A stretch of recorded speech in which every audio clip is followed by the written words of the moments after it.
Hello, wing shooters. Here I am at Peaceable Hill Farm. Mid-September, our season has started, and you can actually see that we're in the early stages of foliage out there. I mean, it's starting to look like fall, but honestly, summer is having a very difficult time letting go. Here we are in the mid-80s by afternoon, when we should be lingering in the low to mid-70s and nice dry air, allowing for good hunting and scenting conditions and favorable to the dogs. It's good in the morning. We have enough dew going on, so an early morning hunt, the dogs are staying wet with the dew, scenting is pretty good, and the birds are flying terrific. They're just doing their rockets and they're having fun.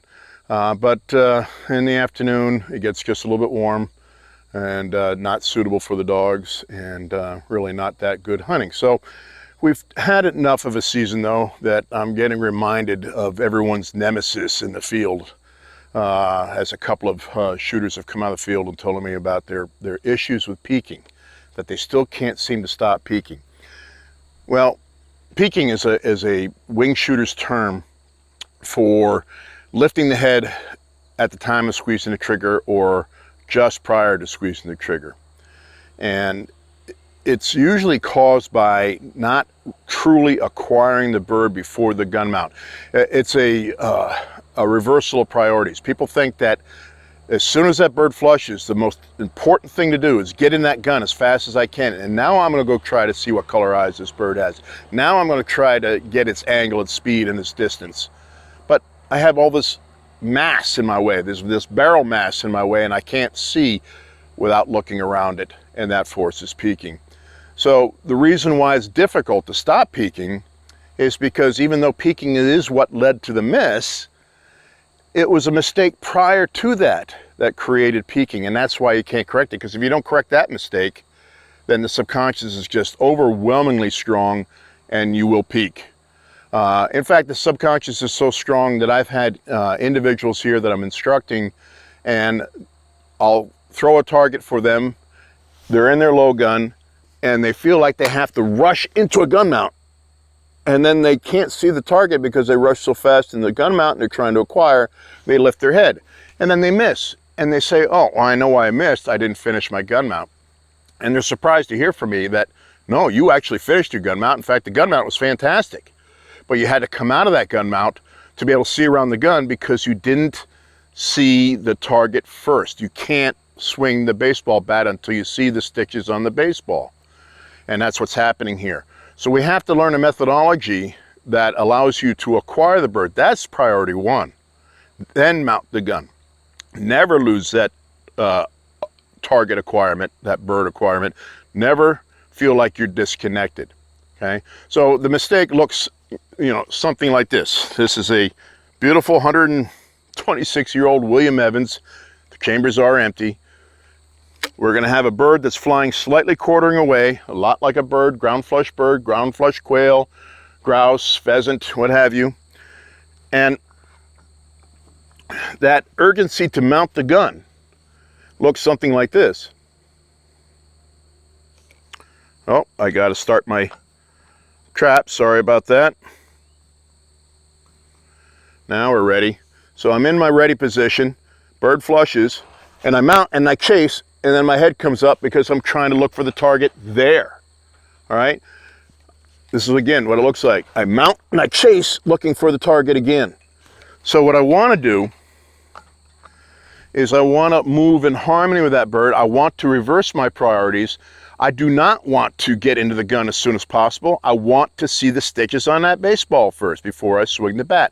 I want to see the target with clarity and stay watching it, stay connected to it the entire time while I'm mounting the gun. So instead of a separation of movements, it should look like this.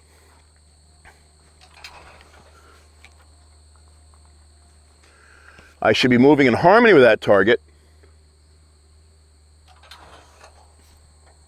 And you actually allow, it looks like that's the same target, but look how much slower it's moving if I stay connected to that target. I come down out of port arms and then move with it so that when I hit my cheek, I'm also hitting that target at the same time. I've seen that target the entire flight path. I don't need to be mounted into the gun to get the information I need to successfully take that bird. I can get that information with that tremendous hard focus always on the bird while I'm mounting. The gun mount actually happens at the very end. The gun mount happens after I've received all that information. Okay? That gun mount happens right when I'm ready to squeeze the trigger. So I minimize the amount of time I'm in the gun. Now it's not an obstacle in my way. It's a tool to be used just at the right time. You should be able to squeeze the trigger in a ground flush bird in this type of scenario almost immediately or within an absolute microsecond of hitting the cheek. If you find yourself in the gun long before you're ready to use it, you're going to have a very difficult time acquiring that target. You're going to have a very difficult time getting the information necessary of its speed, angle, and distance. So we have to learn to move in harmony. We have to learn to stay attached to that target. Now, with that said, it also helps with the right ready position, because we can also create a peaking issue if I'm still moving in harmony with that target, but I'm trying to mount from port arms, which looks like this. I'm keeping the muzzle safe and up in the air, and then as that bird flies, I mount from that port arms. Even though my core might be moving with the target, but I'm still not being able to see that target with any clarity because this obstacle is in my way. So if we learn how to go from port arms, and as we see the target as we're moving, drop the muzzle, then come up. Okay? Safe with a gun, dog safe, my buddies are safe, bird flushes, I see it with clarity, and I start moving with it, drop the muzzle down, and then come up into my gun mount. That way, I don't have this distraction, I don't have this obstacle. It looks something like this. I just move in harmony with that bird the entire time so that I can see it and get the information I need. Okay? Bang. Bang. It's a much smoother movement. What we want to do is combine all the movements that it takes to make a gun mount into one. That's efficiency. Efficiency is quick, not speed is quick.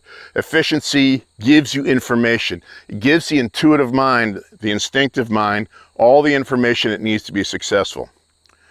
Remember, there's 3 important ingredients for successful instinctive shooting. Hard focus on the target is number 1.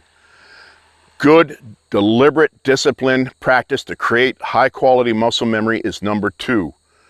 Number 3 is having total faith in your gut reaction, having total faith in your intuitive mind. Go with it, win or lose, squeeze the trigger, and I'll guarantee you you'll win more than lose. Now, with all that said, I've shown you 2 real human error reasons for peaking. But there's actually a third possibility that you're peaking over your gun, and it's not you. It's actually could be the gun fit. If you have too much drop to your stock and you're mounting that gun and that eye is buried and looking into this top tang instead of over that rib, then the head subconsciously wants to come up to see over the gun, and as it does so, the muzzle will come up also, and that will create that same kind of miss as peaking done by human error. The only thing is when you try to tell that brand new puppy who just was rock solid on that bird that the mistake was entirely the gun and not you, he's going to look at you that cockeyed look and said, yeah, I'm too embarrassed to be in the woods with you. But anyways, come join me up here at Peaceable Hill. Check me out, larsjacob.com, wildsurroundings.com. Come on up here for some lessons. This beautiful little layout is perfectly situated for nothing but bird presentation, what you see in the wild when you are bird hunting. Okay, come on up, learn my methodology, my intuitive approach to instinctive shooting. I'll guarantee you'll get something out of it, and have a great season. Cheers.